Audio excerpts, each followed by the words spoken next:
आपके घर में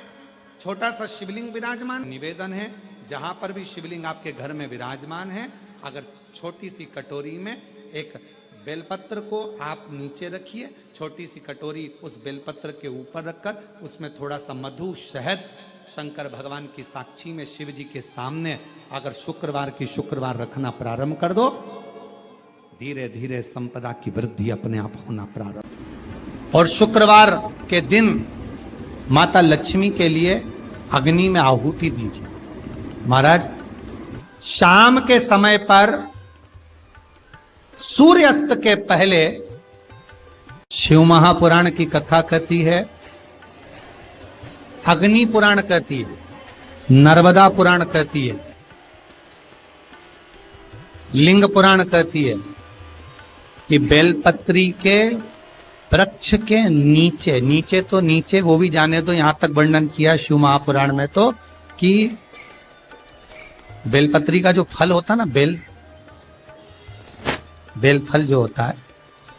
कहते हैं अगर किसी व्यक्ति के यहाँ लक्ष्मी की कमी होती है, संपदा की कमी होती है, जिसके यहाँ पैसा नहीं आता, धन नहीं आता, तो बेल का जो फल होता है, बेलपत्री का जो फल होता है, उस फल के गूदे को, बेलपत्री के फल का गुर्दा निकाल लो, सुखा लो, गाय के घी में उसको डुबो लो और शुक्रवार के दिन माता लक्ष्मी के लिए अग्नि में आहुति दीजिए। महाराज, शाम के समय पर सूर्यास्त के पहले ये जो आहुतियां हम बेले के गुर्दे के फल की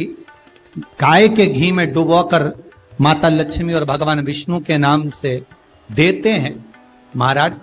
2 या 3 शुक्रवार करोगे, लक्ष्मी की कभी कमी नहीं आती, संपदा बढ़ती है। एक प्रयोग और कर कर देखना, कभी अगर मौका मिले आपको तो प्रयोग कर कर देखिए। लिंग पुराण के अंदर लिखा हुआ है, शिव पुराण में, लिंग पुराण में और स्कंद पुराण में कहा गया है कि अगर किसी ने बेले के फल को, बेले के फल का अगर थोड़ा सा भी गुर्दा पाया है, बेले के फल को खाया हो या बेल का रस पिया हो या बेल के फल का जूस पिया हो, अगर वो व्यक्ति का अनायास किसी कारणवश प्राण भी छूट गए हो, तो शिव महापुराण की कथा कहती है कि 27 दिन तक वो बेल के फल का रस उसके नस नस में रहता है, तो उस व्यक्ति को यम नहीं छूते, वो कैलाश पर निवास करता है। मर भी जाता है तो अधोगति में नहीं पड़ता, नरक नहीं भोगता, वो बैकुंठ पद का कामी हो, बैकुंठ का निवासी।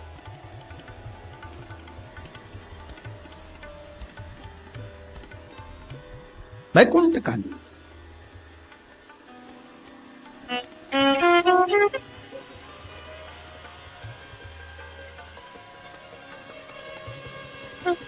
ये जो शिव जी को चढ़ती बेलपत्री हुई, शमी पत्र हुआ, मदार का पुष्प, आंकड़े का जो पुष्प हुआ, ये सब साधारण नहीं है साहब। शंकर का एक एक गुण तत्व ग्रहण करने वाले, शंकर का अनुमोदन करने वाले, शिव को एक एक वस्तु जो चढ़ने वाली साधारण नहीं।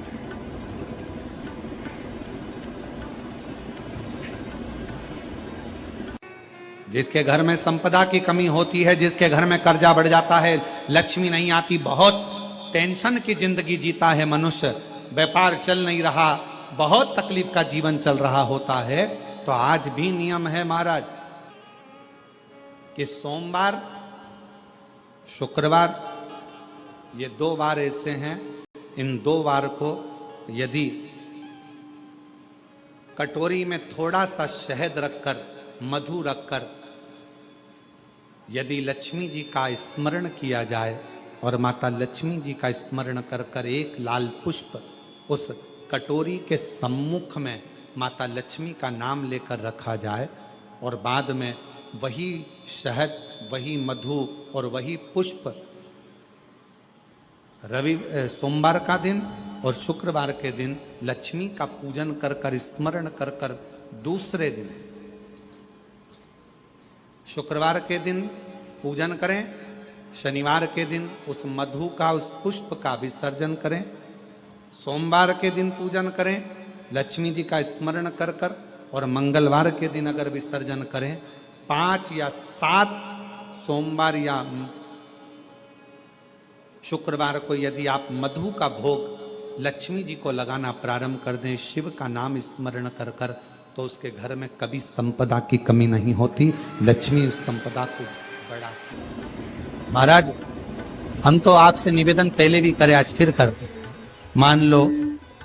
आपको ऐसा लगता है कि घर में बीमारियां ज्यादा घेर रही है, तो एक बेल का टुकड़ा, बेले का फल का एक टुकड़ा अपने ही घर में कहीं पर भी कटोरी में रख दीजिए, शिव का स्मरण, सुख प्रदान करेगा। अगर थोड़ा बहुत रोग आ भी गया निकल जाएगा, और बड़ी बीमारी में कोई फंस नहीं पाएगा, ज्यादा जनहानि नहीं हो, तकलीफ नहीं भोग पाए। शिव को प्रिय। फिर वही स्कंद पुराण का संवाद आ गया। बेलपत्री के वृक्ष की जो जड़ होती है, उस जड़ के अंदर 33 कोटि देवताओं का निवास होता है। 68 करोड़ तीर्थ बेलपत्री के पेड़ के नीचे रहते हैं। 68 करोड़ तीर्थ मात्र बेलपत्री की छांव में, बेलपत्री के नीचे विराजमान होते हैं। अगर आपके मन में कभी कभी भाव उत्पन्न हो जाए ना कि मेरे को कहीं तीर्थ करने जाना है और अभी मौका नहीं मिल रहा, तीर्थ जाने का, अभी तो लॉकडाउन चल रहा है और अभी सब दूर बीमारी फैली हुई है, कहीं नहीं जा सकते, तो जब लॉकडाउन हट जाए, बीमारी समाप्त हो जाए और तीर्थ जाने का मन करे, तो किसी बेलपत्री के पेड़ के नीचे 5 मिनट जाकर बैठ जाए।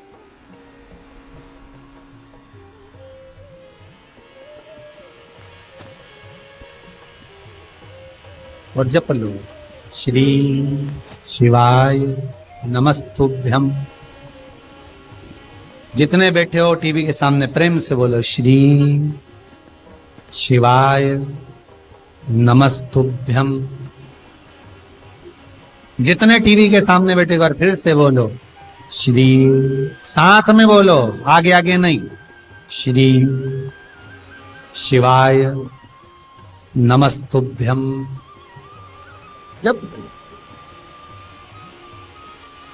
जब तुम्हारा मन करे मुझे चारों धाम जाना है, जब तुम्हारा मन करे कि मुझे काशी जाना है, जब तुम्हारा मन करे मुझे उज्जैनी जाना है, जब तुम्हारा मन करे कि मुझे ओमकारेश्वर, मुझे सोमनाथ जाना है, भीमा शंकर, बैद्यनाथ, मल्लिकार्जुन जाना है, केदारेश्वर जाना है, बस नागेश्वर जाना है, थोड़ी देर के लिए बेलपत्री के पेड़ के नीचे जाकर बैठो।